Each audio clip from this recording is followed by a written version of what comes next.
Hi, my name is Dr. Taheri. I am an engineering professor.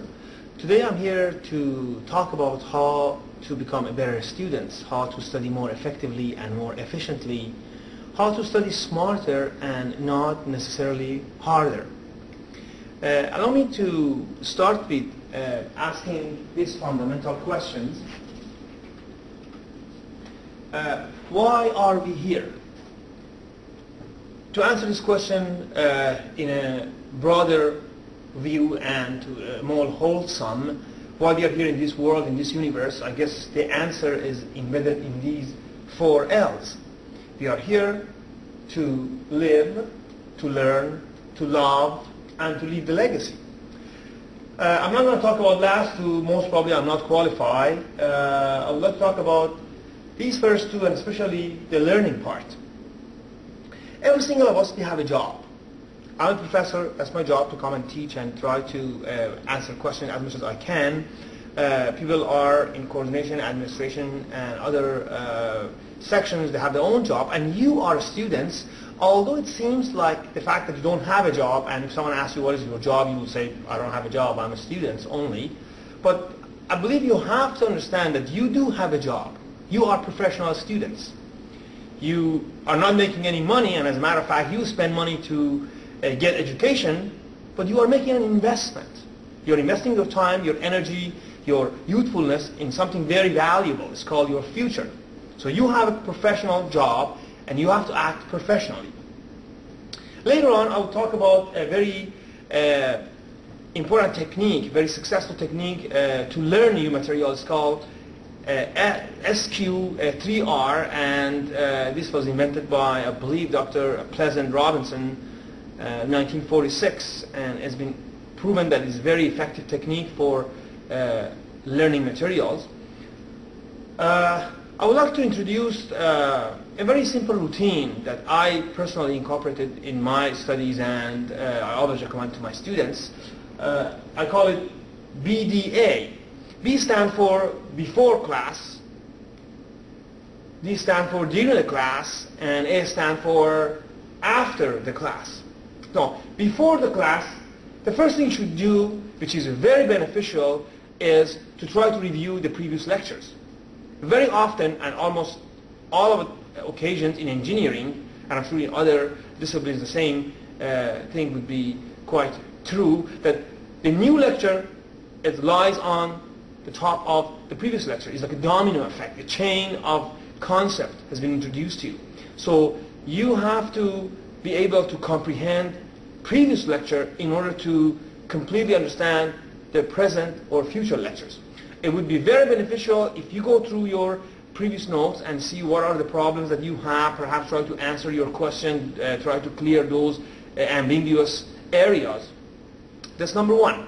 And then try to make this effort to do a quick review, skimming, scanning, browsing through the new materials. Most probably your professor has already told you this is going to be next day lectures or future lectures. You have the syllables, you have the outlines. You know what you will be taught today. So 20 minutes is sufficient enough to go through the new materials and try to identify important headlines and topics. That's very easy. You go to a chapter and you see, well, in this particular section, there are 15 pages of formulas and graphs and charts, and there are lots of materials embedded there. This is the important part, and then perhaps there is another section is only 3 paragraphs, so you know that this is not as important. Try to identify important headlines, and then try to underline those vague areas. Why this chart is like this? Why this line ends up here? Why this graph is coming down and goes up in that particular range? Try to identify what are the parts that you don't understand. And then, more importantly, try to write questions. Write as many as questions as possible. This is very helpful because these questions either will be addressed by your professor, which clear the points, or these are the points that you need to ask questions from your professor. When professor is hinting about that question, you know that, oh, this is my problem. You pay more attention. During the class, number one, of course, is try to attend. I mean, I don't think there are many reasons that for that students should not attend the class. Should be extremely, either God forbid you're extremely unhealthy or sick, or there is something like as a priority as life and death that you have to go and do. Otherwise, there would be no reason for not attending the class. It's very crucial for students to participate in every single class.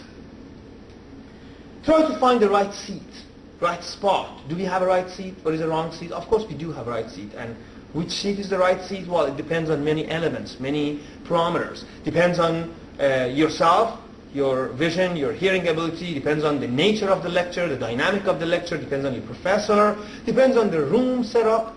But try to find a spot, a chair, a seat that you can really correlate to the lecture, to the board, to the screen. You can hear your professor clearly, you can see everything, and you can be heard properly too. Number 3 is paying attention. It's very important you pay attention. When you are attending the class, try to pay complete attention. Professors need your undivided attention. Try to eliminate all the elements of distraction. What are those elements? Talking to others. Avoid talking to others over no reason. Cell phone. That's one of the things that I don't understand why students need to even talk on cell phone or check their cell phones.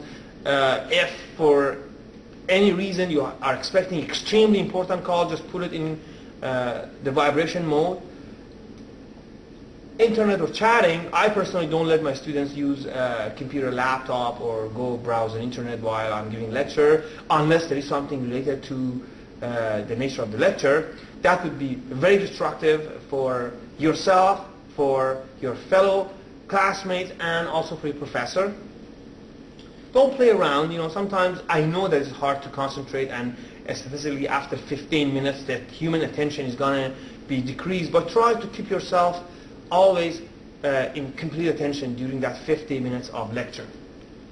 iPod, that's another thing, and I have to say, as much as I admire the technology, I don't see any reason why students sometimes, I see they have earphone in one ear and then looking at the internet another one, and once in a while you look at the board, and this is not the way yet you can understand material. This is not a proper way of listening and communicating. Unfortunately, this is the way that guides you through failure, not success. Try to avoid these technologies when you are in the class. You don't need that. All you need is the undivided attention and also communicating with your professor. Taking notes is very important. I will talk about taking notes in a short while. You have to be able to take note effectively. And this is what you have, that when I go later on, that you need to rely on what you have written and have learned during the class. Ask questions. This is another thing. I sometimes come across students, they ask no questions, and I ask, well, why you didn't ask the question? They say, oh, that was a stupid question. I told them several times there is only one thing stupid about the question, and that is not asking. You have to ask your question. If by anyhow remotely you think that this question is a little bit irrelevant, or maybe seems stupid to you, at least ask the question. If you don't want to ask it in front of your classmate and public, ask the question in your professor's office. Go to him or her and ask the question. Make it clear. Do not let anything unclear passes and would be carried on through lectures and lectures.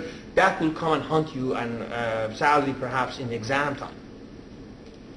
After the class, of course, there's only one thing, and that is to study. You have to understand 50 minutes or 120 minutes a week or every second day lecture is not enough for you to master that topic. You have to study by yourself. The professor gives you only hints. This is only scratching the surface. This is only the tip of the iceberg. You have to study by yourself. You have to spend time. You have to go through the group project and discussion, and this is a must for learning the topic. Let me introduce this SQ3R.